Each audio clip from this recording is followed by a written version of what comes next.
Hi, everybody. Welcome to Disruptor Discussions Masterclass. My name is Jennifer Fry, and I am your host, Season 2. We are several weeks in, which is pretty exciting. It feels like I blinked, and already I think we're on episode 5. So here we are. Karena, I'm so excited to have you here today. I'm going to give you guys a little background about who we are and what we're here to do, and then I'm going to hand things over to Karena. So, I've been a disruptor my whole career. I've got a business called Appreciated Asset where we create, build, and fill sales pipelines for industry disruptors. But I've always had this psychographic about me, about being a disruptor, and the ability to see how to do things differently than status quo.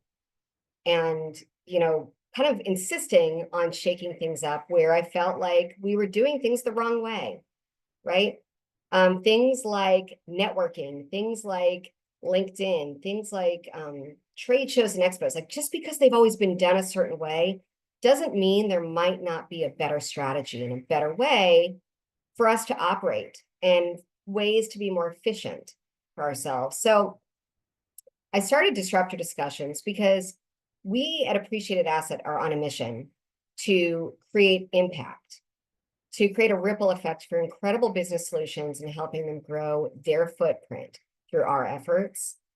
But as I've grown my business and grown my network, more importantly, I have met all of these incredible experts who also grow businesses and grow revenue for their clients through their own expertise. Very, very different from mine.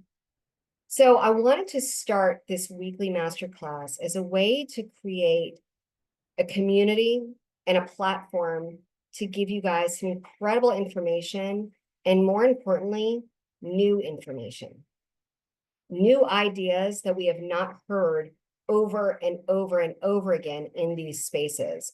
Because I think it's so important when you're looking at things like today, profitability in a business. We've all heard probably the same five things over and over for years, right? But Karina's going to come in today and tell us some really unique strategies and ways to look at your business and mindset shifts maybe that we haven't previously considered. And that's why I love working with disruptors, because we see things through a different lens. See what I did there, Karina? All right. I am going to introduce her. I always love to mention two things. One is our hot seat. So we will have a hot seat today. If anyone would like to put themselves in the hot seat, please do so and spare me. Or I am going to put my own money where my mouth is, and I will put myself in the hot seat for you. It's an incredible opportunity to get direct access to a beautiful brain, and she can tell you all about very specifics with challenges you're dealing with in your business and how she would approach that. I also like to tell you guys about what's new in our business, and I'm super excited about this one because it's about a year in the making. So about a year ago, I got the opportunity to apply for the Goldman Sachs 10,000 Small Business Accelerator, and it has been a long road with interviews and paperwork and lots of applications and due diligence, and we got accepted. So Appreciated Asset will be part of the fall cohort for the Goldman Sachs Small Business Accelerator. And I'm really, really excited about this. I've been part of a local accelerator, which was really, really exciting for my business. And again, also to grow our local network. So to be part of something that's on this national basis with this sort of caliber is really, really exciting. And I just, again, a year in the making that we've been thinking about this and working on it. So I'm excited we finally have the green light and we'll be participating in the fall. Congratulations. Keep us updated.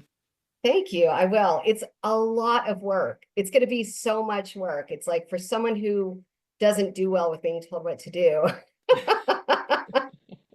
But I'm ready for it and I've got plenty of time to prepare, so I'm really excited. You guys, I'm so excited to introduce Karena. So I'll tell you how we met first of all. We were introduced, we're both here in Charleston. which is funny because we still, Karina, have not met in person, except I think we're going to this week, right? Friday. Yes, good. Okay, we are. Okay, perfect. So Karina and I were introduced, and then Karina introduced me to a networking group that I'm now a part of. That's really a national networking group that's been phenomenal. Again, for my business and personal growth, it's just been a really exciting, high caliber group of people to be connected with. So thank you for that invitation, Karina. And really, what I love about Karina is I think without her maybe saying this, she is one of these women who believes that, all ships rise with the tide. Did I say that Mm-hmm. right? She, I will say probably believes in collaboration over competition because that's just how she operates. She is an ultimate connector. She's an ultimate collaborator and always, always looking at how she can serve her community in the most profound ways. And I just appreciate her so much. You guys, this is someone who I'll tell her about something going on with us, like personally that we've got going on. I'm pretty good compartmentalizing, but I'll tell her about stuff we've got going on. And then she'll text me a couple days later to check in on it. And it's just, I don't know how she keeps track, but it means a lot to me. And it just shows how truly genuine she is in those interactions. So you are a true gem, my friend. I'm going to read this bio, and then I'm going to hand things over to Karina to speak to us because I'm really excited about this subject. Karina Bell is the founder and CEO of Profit Lens, a women-owned profit optimization and business advisory firm based in Charleston, South Carolina. With over 25 years of experience in enterprise IT, business solutions, and finance, Karina has established herself as a leading expert in maximizing client profits through data-driven analysis, cost-effective solutions, and strategic revenue generation. Her innovative approach involves conducting comprehensive financial assessments to uncover hidden profit losses and inefficiencies, allowing businesses to increase their monthly cash flow by 6 to 7 figures. I definitely need to know more about that. Prior to founding Profit Lens, Karina held various leadership positions advising C-suite executives in large organizations such as Chrysler North American Headquarters, Volkswagen North American Headquarters, and Fiserv. Her diverse background spans roles in programs management, business intelligence, and security operations across industries such as healthcare, automotive, and finance industries. Karina's expertise has made her a sought-after advisor for businesses ranging from 5 million to over 1 billion in annual revenue, helping them not only survive but thrive by optimizing their profits and implementing tailored strategic solutions. So, without any more delay, Karina, thank you so much for being here. I will pass the torch and ask for you to share your infinite wisdom with us today. Thank you. Well, thank you very much, Jennifer, for that wonderful introduction. You give me far more credit than I deserve, I'm sure. But excited to be here today. And let me see. I think my view. One moment. There we go. All right. Thank you so much, Jennifer. And as you said before, I love being around bold people. And and one of my favorite mantras is why not? When most people are saying, why should we do this? My question is always, why not? Because so many people don't look at the things that are uncommon. They look more at the common things. And with profit lines, that is our ethos is, we don't think outside the box. We live outside the box because that is where most of the opportunities in business and oftentimes life reside. And as Jennifer said, Profit Lines is a profit optimization, business strategy, and capital funding advisory firm. And Jennifer touched on, the businesses we enjoy working with and serving is that well-established small business to large global enterprise, working with those decision makers, those business leaders, owners of various companies, from M&As, C-suite executives, business owners, private equity, tax strategists, exit planners, all of those folks that are narrowly focused on improving aspects of the organization. Our approach is one that's very holistic and takes a comprehensive approach when we're working with our clients. And some information I love to share with folks when they're hearing from me for the first time or if it's been a while is some interesting statistics. And stay with me, statistics can be fun. That right now, 78% of all US businesses are sitting on hidden profit within their business. So there are currently 33 million businesses, small, medium, large, and enterprise in the United States as it sits today. 78% of those 33 million are 25 million businesses that are sitting on hidden profits within their business today, and they're not aware of it, or they're aware of it and they don't know how to call it out. Companies that work with profit lines typically see a 10 to 30% increase in net profits within the first 30 to 90 days. Oftentimes, their net profits will increase 50 to 100% within 2 years. And the reason that that happens, and most business leaders are not aware, there are almost 100 different types of profit optimization solutions available to most businesses that we can implement across the business. Now, is every business going to implement 80? Probably not.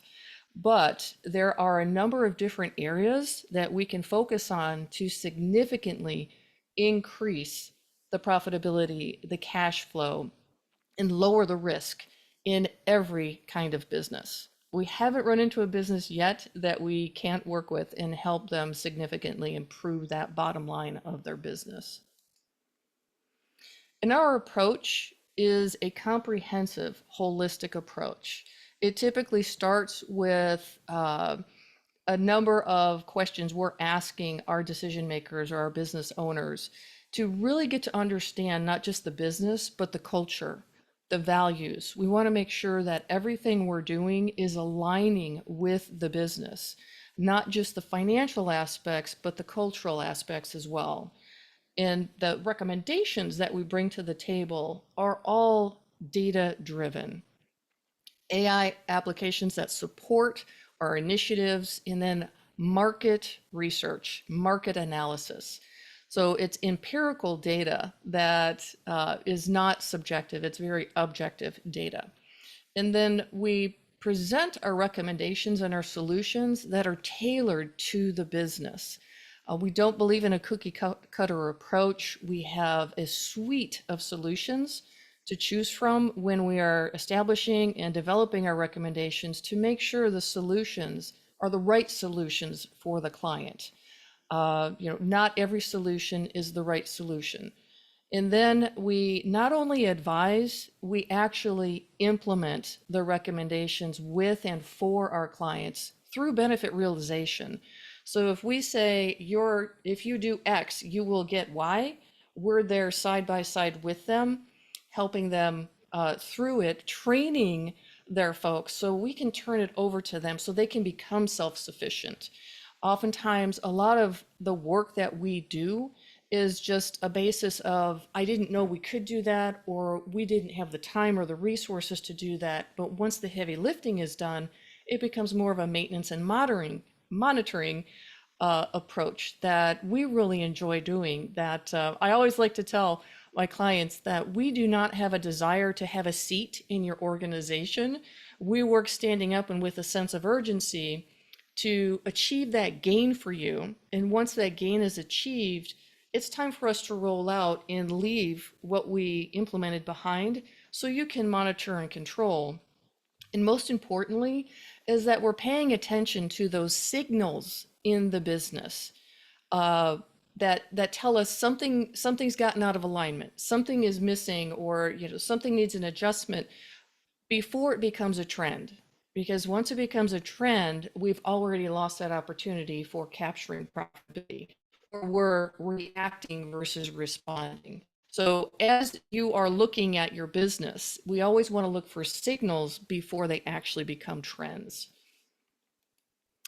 And this is the area I really like to focus on. This is where we have the most fun, is the problems that we solve at profit lines in increasing profitability of a business. And one of the myths or misconceptions of profitability is not a line item in a business. Profitability, I like to think of like diamonds, is it is so multifaceted and no two businesses are the same that there are, again, there's so many options in increasing your profitability. It can be overwhelming of where to start and what to implement first.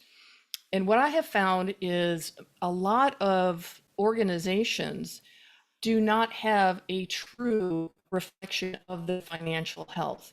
Many organizations are very focused on top line revenue, which is the reason that there's more focus on that than the profitability of a business is the revenue aspect of the business is directly correlated to the sales of the business. Sales is always number one. Without sales, we don't keep our lights on. And number two should be profitability, and oftentimes it's not. That profitability for a business can actually be more complex to not only implement, but to monitor. So with the focus on the revenue, the top line revenue, uh, that it kind of removes that complexity out of the equation. However, it's not a true reflection of the health of the business, and the investability, the credit worthiness of the business as well. So, and you may hear me say this a couple times, is something I always encourage is know your numbers. Know your numbers of your business.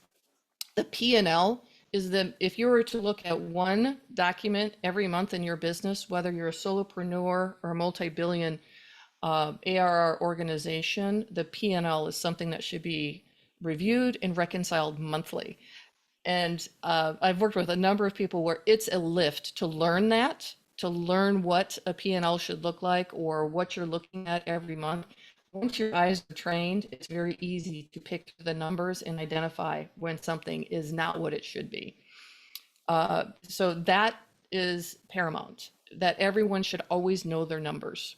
And don't be afraid to ask your accountant or your bookkeeper. You should be getting a P&L statement, a balance sheet, and an income statement every single month. And if you don't know how to read those, certainly work with your bookkeeper and accountant to help you understand how to read those. The next one is cash flow management. This is the cash flowing into the business. This is your AR. We definitely want to look at our accounts receivable. I've worked with a number of clients that will do an analysis on their AR and will identify their worst performing clients, and they'll come back and say, no, no, no, these are our best clients. And what I mean by that is you might have a client that or customer that pays, they're paying you every 180 days. That is not a good client. A good client is someone who is paying you max 30 days and ideally inside of 30 days, depending on your service and your product, what you have in the market. But we always want to make sure that that AR is optimized. And that can be done through restructuring contracts. It can be done through communications and negotiations with existing clients. Uh, in We also want to look at, especially capital intensive businesses. They need that revenue coming in frequently to carry that expense across the organization. And that's something we can get into in depth as well. Every one of these areas we get into in depth, and I get excited about it because it truly is, every single area is opportunity to bring that cash flow back into the business, to utilize, to accelerate the strategic goals and objectives of the organization, accelerate the growth, accelerate acquiring other companies or entering into joint ventures with other companies, or more importantly, moving from survival mode to thriving and scaling and growing. The next is cost management. This is very common. Cost management to most businesses is like vendor management, reducing costs, controlling cost, renegotiating contracts, Those are areas we definitely want to focus on. And in the area of cost management, some recommendations I have is turn off all auto renew contracts. Typically, there are increases built into auto renew contracts. And if someone isn't looking at those and reviewing those on before the renewal dates, those can accumulate very quickly. Also, misclassifications, wrong billing. There's a number of different reasons why your costs can overrun in your normal cost management in your cost portfolio. A lot of times I'll hear from leaders, well, that's the cost of doing business. Absolutely. We all have a cost of doing business. We want to make sure it's fair market business, it's fair market value. And we don't want to go on the other side. We don't want the pendulum to swing too far because as business leaders and business owners, we want everybody at the table feeling like this is a fair agreement. This is a fair relationship. So it's not a turn the screw so only I'm the one that's getting advantages. It's let's just make sure that it's fair market across the board and to maintain the quality of the services and the supplies that we're getting from our vendors as well. Next is operational efficiencies. This, again, every business can increase their efficiencies in their business, especially in this day and age of AI, agents and bots, and how elegant that they are becoming, and very quickly they're becoming. Operational efficiencies will always start with the process itself. It will never start with a software or an application. A software and application will only amplify the processes you have in place. It will not fix them. The fix comes on the internal process side to optimize those and then seek a tool that will support your operational processes. Next is pricing strategy, and this one I absolutely love. And this might cause some disagreement, but this is based my what I share with you is based on the field research that I've done and the people that I've talked with. Pricing strategy is actually something that should be more agile than it is. Oftentimes, prices are set and they're forgotten. A lot of times, the pricing of product is not based on the total cost of good. It is based on sometimes it's based on what my competition is doing, what I feel like it should be, instead of that end-to-end analysis of what should our pricing truly be based on total cost of goods and what the market's going to bear. And depending on the industry, because some industries' margins are very slim, you have to be sensitive to that as well. But the agility of your pricing can significantly increase your profitability and your profit margins in your company. And there are a lot of tools out there that can help with that and support that. We can certainly help with that. If you are a business that has a high number of SKUs or a high number of products or services, say over 10 in your portfolio, you definitely want to analyze your pricing strategy. One example I'll use is we worked with one client who had 133 of their customers were loss leaders. So every one of their customers were pulling profit out of their business.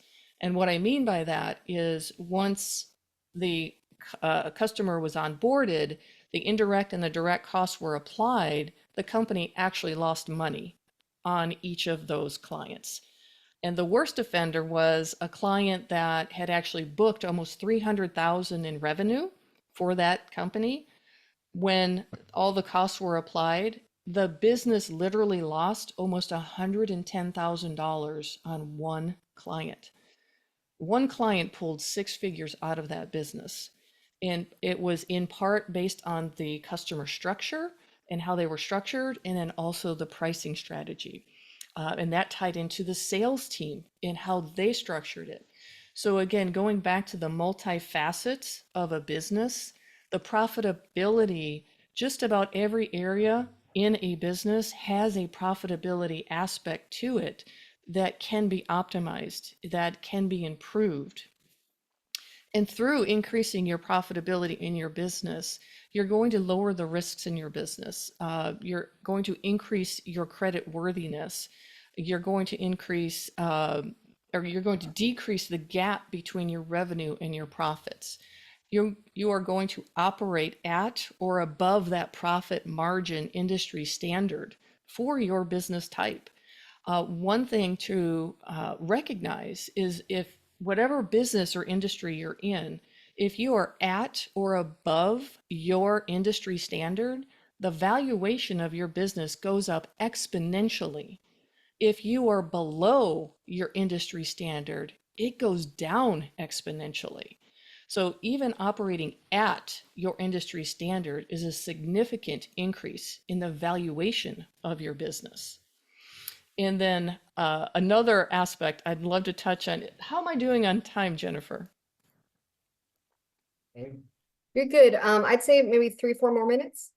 Okay, great, great. And I'll wrap it up with this last point is every business owner should have an exit plan. And another myth buster I like to share is exit planning doesn't mean I'm going to sell my business in the next 1 to 2 years. Exit planning means your business is structured in such a way that you can exit at any point in time. And an exit plan doesn't mean you're leaving your business. You may step out of your CEO or leadership role, remain in the business while someone else steps into it. To do that, you have to have that infrastructure in place to move talent within your business, including yourself, whether it's internally or externally. One of the areas I see uh, for a business owner or a business leader is if they are the rainmaker in their business, you cannot sell the business because those sales will go with the owner when you sell it. You have to have that infrastructure in place. You have to have those teams and those processes that are trainable and repeatable so you can build carbon copies of your your method for success to maintain and scale and grow your business. That is what a buyer is buying. They're buying your intellectual property that you've implemented into the business. They're not buying you. And that's one thing we always want to be mindful of is we all have an exit plan in the back of our mind. Some of us don't know when, we don't know where, we don't know how, but if you don't have one in place today, you definitely want to look into that and research that. Because we never know what could cause a trigger or what could trigger an exit event within our business. Hopefully, it's something very positive where you are now putting someone else in your seat and you are taking back more of your lifestyle and creating more opportunities so you can be more strategic or get involved more in sales. Because I know a lot of owners love the sales part, but they don't like the business part, things like that. Um, and with that, I'd love to wrap it up here, Jennifer. I could keep going because I absolutely love this stuff. And I know finances and analytics and that doesn't sound glamorous, but when you get into it, and you are solving problems. I'm a professional problem solver. I love challenges. I love puzzles. When I'm in there solving problems, I'm having the most fun. And with the problems that we solve, we're literally putting hard cash back into the business. So I would love to answer any questions that anyone has or do a hot seat because I really would love to give to the audience today in any way that I possibly can because there is a lot of profit to be had in every business that is out there. So I get that hot seats feel a bit vulnerable, but I really encourage you, to do it. Or we could also look at doing it in a way that is anonymous. So we may be able to set that up for you as well. If you want to do it, let us know. If not, that's cool. I'll do it. Thank you, Karena. Amazing. I have so many questions, so I'm going to go ahead and get started. And then, if anyone out there has other questions, please feel free to drop them in the chat and we will make sure to get to them. You said something I just wanted to reiterate. You said about the auto renew contracts. And I will tell you guys, I was hit with this last year I was away, it really messed things up for me cash flow wise. When I really kind of had my hands tied, it was really like such a silly thing because it could have been so prevented. So I would really, really encourage everyone to look at that. And mine actually, so you know, was a 60-day. I had to cancel 60 days out before. Mm-hmm. Again, I didn't know. Um, so great point, because that is such, even if it's not something that's increasing, but not something that you plan on renewing, if you've signed that, you are obligated to that expense. It does not Mm-hmm. matter if you don't want to use it again, or if you were going to cancel, they don't care. Just why they have Yes. to know it. Yes. And Jennifer, if I may add to that, I do want to emphasize I am not immune to the same things that I serve my clients with. I have someone come into my business and do the same thing I do for others. And I'll share this, my business credit card was lifted last year. And I reconcile all of my expenses. I work with my accountant, my bookkeeper, all of that. And so I naturally changed my card, thought I had notified everyone. Then I had other expenses coming in, and I was going, wait, what is this that I wasn't aware of? I wasn't aware of. So yeah, and that just created just reassurance that, we're also very close to our own businesses.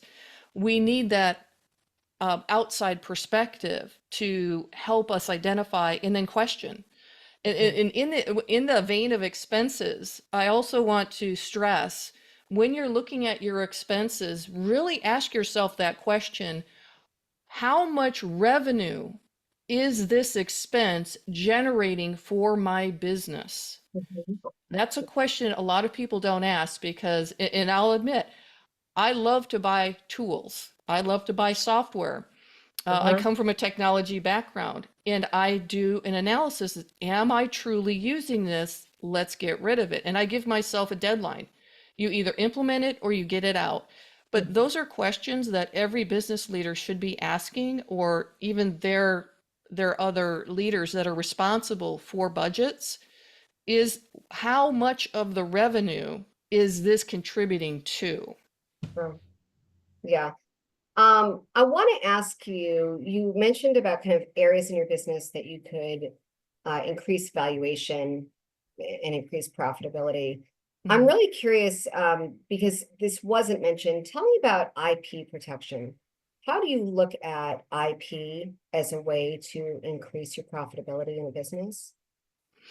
That's a great question. IP is it's considered an asset, and it will have a valuation for the life until it becomes um, what is it open to the open market? It becomes available to the open market.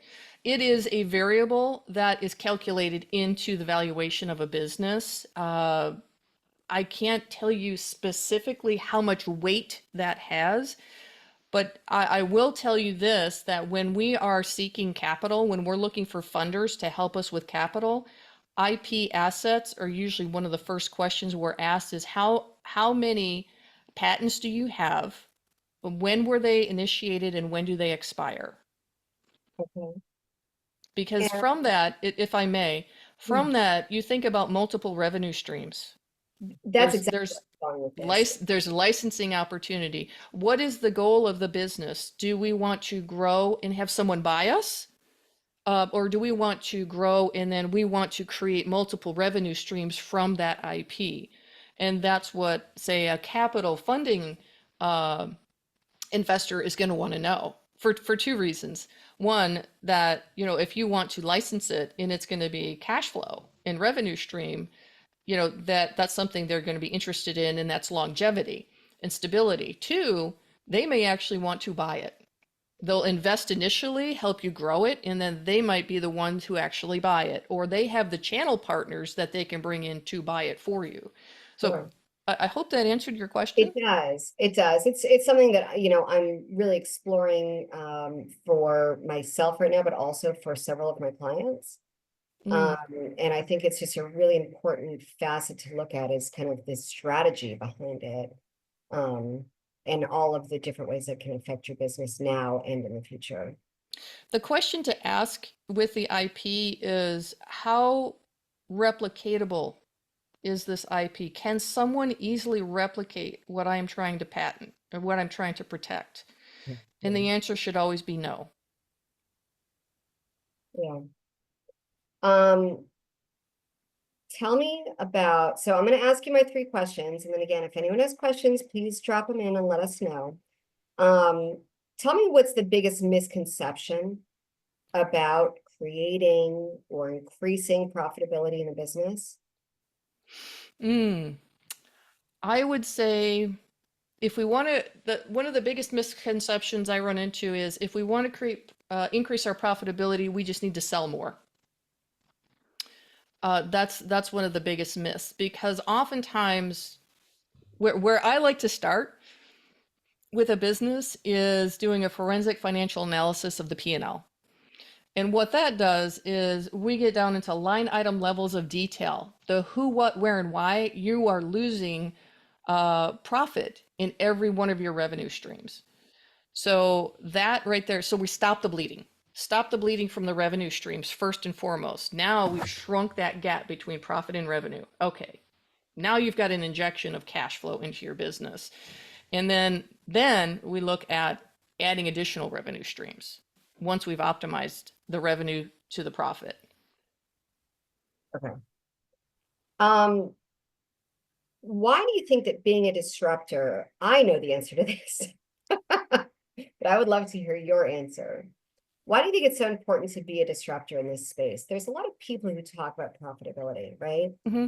There's a lot of people who claim to do what you do, but really we all know no one does it quite the same way. So why is it so important to disrupt status quo here?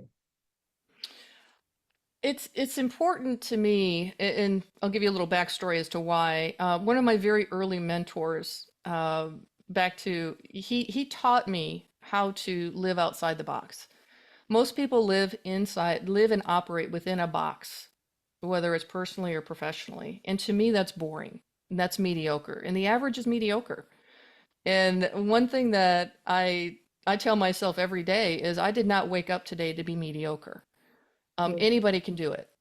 And I think the reason that you must disrupt wherever you work, because every industry is very noisy. It's very, how do you separate yourself from the noise? You create something that most people, when they hear it for the first time, go, that's different. I don't know anybody that's doing that. And that's a lot of the feedback that I get is that I hear of people doing something very narrow, very deep. I don't hear of people going wide and deep. Mhm. And to me, that's telling me, great, we're doing something right. This was my thought.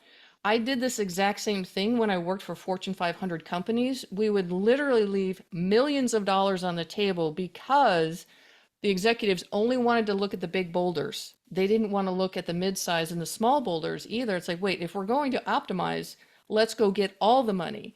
Yeah, No, that wasn't always the case. So in the key is working with those people that understand they have challenges, they have issues, and they're looking for solutions. They're looking for help. You know, I always like to say I like to work with volunteers, not hostages.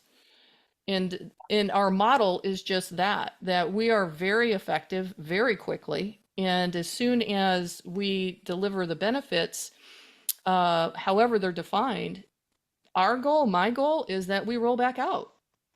That, you know, we don't need to linger somewhere where we're not being advantageous. We're not bringing that hard result to an organization. yeah, And that is disrupting the consulting model a bit as well. yeah. And I'm sure there's also opportunities for you to expand the relationship, right? For you to shift focus in the relationship as well. Mhm. But I like what you're saying is like we don't have to be redundant. And if that problem is solved, let's move on. I love it. That's where I have fun. So if I'm not having fun, then I don't want to stay. Yeah. Okay. Nor does my Yeah. team. Tell me, with this information, everything that you shared today, what can we do today? What is the task with 30 minutes? Mhm. What is the number one thing we can do today to drive more revenue to our businesses with this information? Okay, the number one thing you can do is take a list of all of your accounts payable. Where are you pushing money out of your business today? And ask yourself that question line by line. How is this contributing to increasing the revenue of Yeah. our business, the sales of our business? If you can't answer that with a heck yes or a heck no, it's a heck no. In it, you need to consider getting it out. And that's okay to cut things back and then discover, no, we really needed this. We weren't sure why, but now we do, and bring it back. But do that. Also, focus on your customer, your current client, lifetime value. Mhm. Too often, I see where the focus is on client acquisition, and we're not focusing on client retention and cross-selling and upselling solutions for our clients. It's not a bad thing to provide more than one solution to our clients. It's a great thing because Yeah. you are that trusted advisor, you are that trusted partner. So we want to make sure that when we're hearing of other opportunities we can solve for our clients, that we're having those conversations.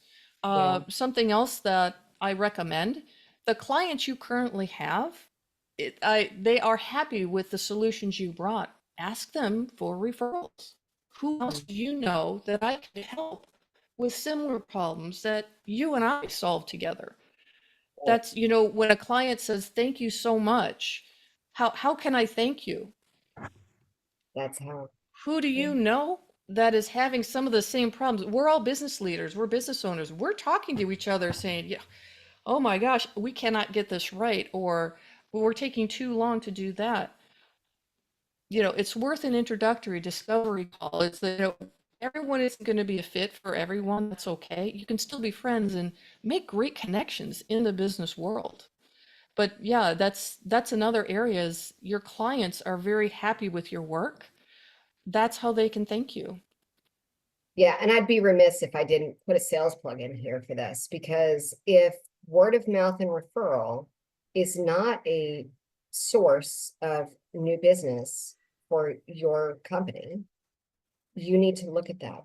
Is it Mhm. because you're not asking? Is it because there's not the value? Or I think more than anything, what I see often is we're not giving the clarity that we are open and available, Mm-hmm. right?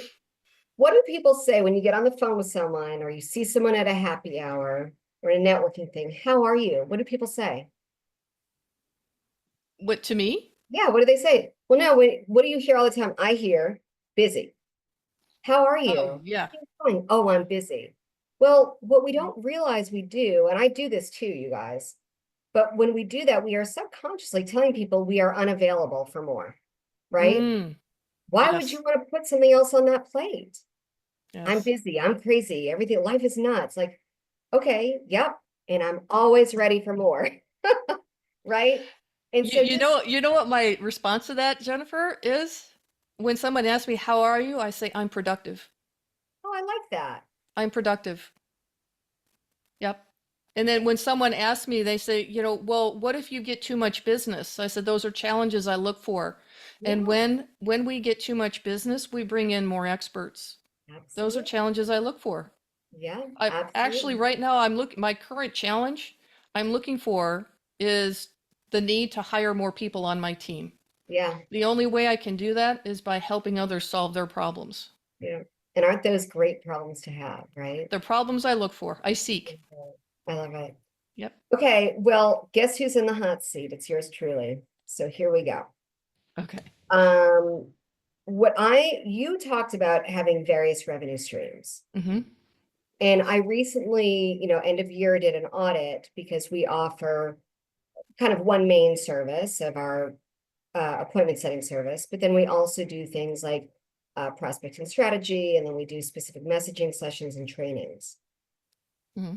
When you are looking at having multiple revenue streams, should you aim to have a certain percentage of diversity in revenue or in streams, meaning should I have 90% in one pot is and 5 and 5, is that safe? Or is that pointless and just distracting me? Or have I not given enough attention to those kind of auxiliary services that we offer? So where would you say from a profitability standpoint, assuming that they are all profitable centers in the business, how do you evaluate your revenue streams? The first question to ask yourself is, will this additional revenue stream require more of my time or less of my time? If you can bring someone in to drive that revenue stream, or are you giving something up to focus on this? The goal here is not to increase the time that you are working, because we all reach a point of not being efficient. Sure. And then the goal for every business is find one revenue stream you can master, and that is your core. And then you start building out other revenue streams. And it's up to you to set the success criteria from that. And then what are you willing to do to meet it? Reverse engineer it. If you're targeting a second revenue stream, let's say we wanted to target making $100,000 with this revenue stream by the end of the next 12 months. Reverse engineer it month by month by what you have to do, starting with month 1 to hit that goal, to meet that goal. And then what I do is I always challenge, once we have a plan, that 12-month plan, I will challenge from month 1 forward, how can we do more? How can we do more? If we need to do 10,000 this month, how can we do 15? Let's shoot for 15. 10 is our benchmark. Let's shoot for 15. And regardless of where you hit, odds are you're going to hit more than 10. Oh, yeah, for sure. Yeah. Yeah, I always, whatever the baseline is, I always increase it, because we will get closer to what we're targeting than what we'll accept. How do you best identify profit? I'm going to do this from a standpoint, this is all about profitability today. So how do you best identify new revenue streams in the business? I'm asking you, that will do just that. I love what you're saying. This is going to require more or less time. Is this something that you are masterminding with colleagues, that you are bringing to forums, that you are doing with an internal team or an advisory? How do you best do that for your business? I do that through a number of different, I don't mastermind it, actually. I've been doing this my entire career. So a lot of it is areas that a lot of the clients I work with haven't thought of, whether it's industry adjacent or in the same industry. And in fact, one book I would recommend for everyone, regardless of where you are in your journey, is The Art of the Start by Guy Kawasaki. And it is a nuts and bolts book. And the one chapter in there that really stood out to me and it resonated with me, I read this a while ago, a long time ago, is look for markets where your competitors are not. Yeah. Because oftentimes we're out there, we're copying. To start, we're copying someone who's successful in this space. So I'm going to do what they're doing. Now, once you've mastered that, look to where they're not. By the time they see what you're doing, you've already captured another market. Same solution. That just the common thought is, well, no one's working there, so I'm not going to go there. Test it. Yeah. Test it. The market will tell you. And another aspect for real quick wins, look at your competition's reviews and look at the bad reviews. The market is telling you where your competition is failing. And why? Focus on that. Oh, there is a gap in that market my competition is in. Let me go fill that gap. That's easy. That's free. A lot of people don't utilize the reviews. Now, as long as they're valid reviews, the bad ones typically are, but that's another aspect that you can look at, especially in a highly competitive space. If you are competing closely with another company, look at their reviews, because the market's telling you where they're failing and you can fill that gap. I love that. I'm going to use that for my clients actually, Hmm. because Please it do. goes the same. I love this. Please Um, do. you mentioned licensing, Hmm. and licensing is something that we've really expanded into this past year in a really exciting way. I actually did my first licensing deal last year. I've got a licensing partner that she'll actually be on in a few weeks here for the Disruptor discussions, but we've been uh, partnering where she helps people license their IP to be sold, and then we are coming in and helping them sell it to those ideal client profiles. So licensing is something that's very much in top of mind right now. And when you talk about streams of revenue that will require less time, Hmm. right? Less of you, that that's what you're, I mean, that's licensing. So my question for you is, when it comes to licensing, what should you be looking for if you are unfamiliar with it? And I know you're not necessarily a licensing expert, but when it comes to profitability, what would you look for when it comes to licensing opportunities for one of your clients, perhaps? I would look at, is there an opportunity to train others on the type of solution that you have to license it or franchise it or create a subscription for it? If you have a product, I would look at auto reorder of a product. And I'll give you a real quick example. I was in my family room the other day and my Alexa Dot said, Karina, your foundation is on sale. Do you want to reorder it? And I was like, hey, wait, I need that. Alexa, order it. So those things that are repeatable, make it very easy. Make it very easy. At the licensing side, absolutely. In fact, I was just talking to someone yesterday about a new service she was providing, and I said, of opportunities here. You need to license it, potentially franchise it out. You need a subscription model. There's something about the subscription that you can provide them value every single month. So I think there is an opportunity for every solution to be licensed and with a possible subscription model as well. Because if you are solving a problem for me and you're doing it month over month, and I can apply it easily, I'm going to pay for that solution. I'm going to Yeah, pay for it repeatedly. And if you are continually solving my problem month over month, that's something I'm happily paying. And on the flip side of it, I may put you on auto renew right. as a client. Well, but that's the thing. It's the value. It's the value of the solution. If it's something that this is bringing my business a high value, I never want this to stop. I'm going to auto renew it. Right. Yeah, that makes sense. And I certainly have, pieces in my business that we would not run without, like the day would just Hmm. not make sense without them. So I completely understand that. Um, Karina, we don't have any questions from the audience, which means you've done a phenomenal job in answering everything prior to someone having the opportunity to raise their hand. But I just would love to thank you so much for coming and bringing this to us today and bringing a perspective. I've heard people talk about this subject quite a bit, but the way you look at things and the way you have this mindset shift is really unique. And I just appreciate so much your contribution today. Thank you for having me, Jennifer. It was my honor. You guys, if you would like to speak with Karina one-on-one, her contact information is in the chat, so please make sure to grab that. Phenomenal opportunity to connect. I cannot wait for lunch on Friday.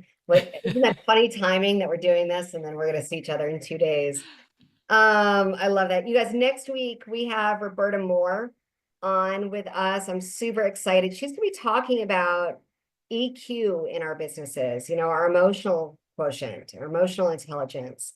We all know about IQ, but she's going to be talking about EQ and why that's so important to really understand and have a grasp on yours and that of your team as well. So I cannot wait to have her here and sharing all of that. It's going to be super new content for us. And again, just more opportunities to enlighten people about ideas that they've not heard before, which is what we're here to do. So everybody, thank you so much for being here today. I hope you have the very best day. Thank you, Bye-bye. Jennifer.